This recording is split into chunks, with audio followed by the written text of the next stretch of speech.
Here's the real problem with horoscopes. Hey guys, I'm Father Dave Michael Moses. I'm a Catholic priest, and this kind of stuff comes up a lot, sadly, especially in modern times, people dealing with astrology, horoscopes, those kind of things. First of all, we don't want to get astrology confused with astronomy, which is the actual study of the stars. Astrology is kind of using the stars to sort of predict things in your own life, that kind of stuff. I also get cosmology confused with cosmetology, which is the study of beauty and haircutting. So we just want to keep all these different things straight. First of all, it's worth recognizing that the way the planets work does actually have a scientific effect on the Earth. The sun's movement gives us a 24-hour day. It helps the crops to grow. The moon affects the tides. If you're a farmer, especially in ancient times, the stars kind of told you what season it was and when you should plant certain crops, when that would be successful. So there is obviously a science to the stars revealing things about the natural world to us. At Christmas, we hear how the Magi actually follow a star to find the Savior.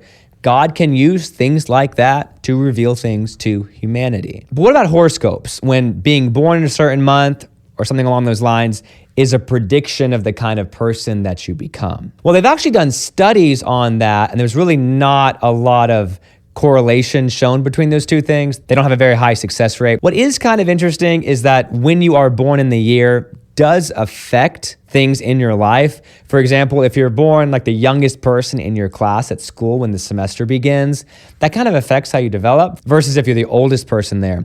But that's really going to be geographically based. If you move to a different part of the world, a country where they had different semesters, that's going to totally change that dynamic as well. So to act like this is some kind of supernatural phenomenon would not be very reasonable. Here's the real problem with horoscopes. You're giving power to something that isn't God. The whole foundation of Christianity is that you have free will. God comes to earth in baby Jesus, suffers and dies for us.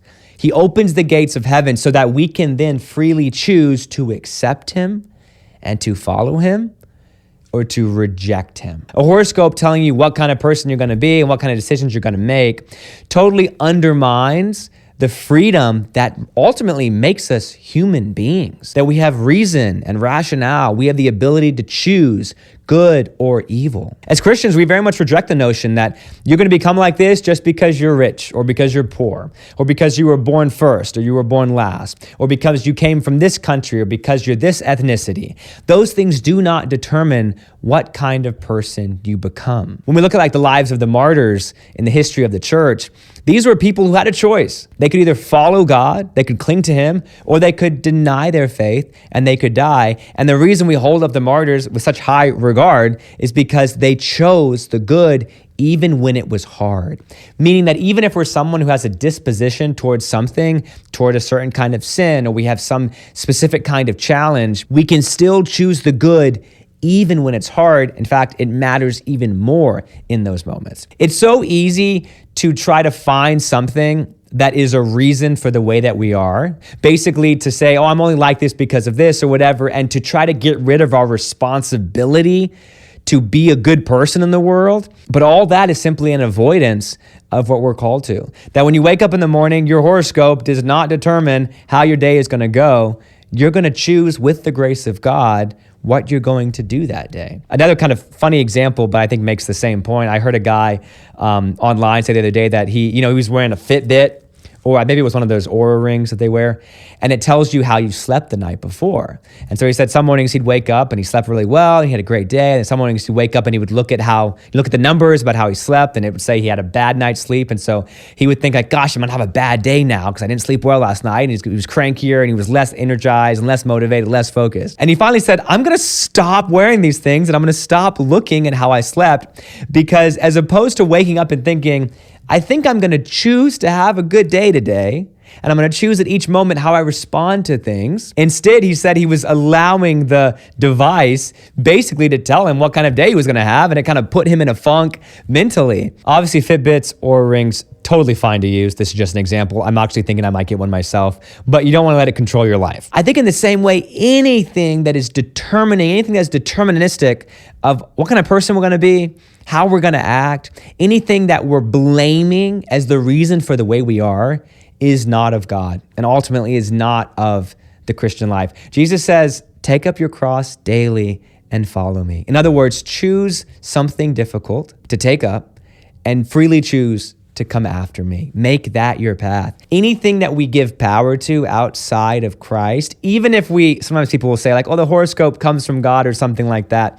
That's a cop-out. We have to be really careful of anything that we're giving authority to outside of God. That's always going to confuse in us where we find our identity. Catechism of the Catholic Church says, all forms of divination are to be rejected. Recourse to Satan or demons, conjuring up the dead, or other evil practices falsely supposed to unveil the future. Consulting horoscopes, astrology, so the Catechism specifically mentions horoscopes and astrology, palm reading, interpretation of omens and lots, and the phenomenon of clairvoyance, and recourse to mediums all conceal a desire for power over time, history, and in the last analysis, other human beings, as well as a wish to conciliate hidden powers. They contradict the honor, respect, and loving fear that we owe to God alone. So it actually highlights something interesting there in the Catechism, is that all of this seems to be a desire for some kind of power over other people, over the future, power which only really should belong to God. So I hope that's helpful. Let me know what you guys think in the comments below. We could also talk about more things like this in the future, and we'll see you next time. God bless.